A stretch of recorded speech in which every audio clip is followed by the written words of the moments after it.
आज हमारे छठ पूजा है। हम प्रसाद बना रहे हैं। जय छठ मैया।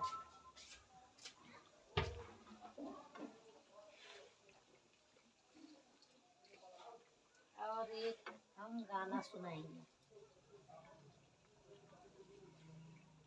अरे अरे काली नागिनिया रहिया छोड़ी के बाई, रहिया छोड़ी के बाई, यही रहिया जइहे मोरया दीत बाबू, तोहके देखी के डेरा कैसे घाटे पे जाए, कैसे छठी माई पूजाए।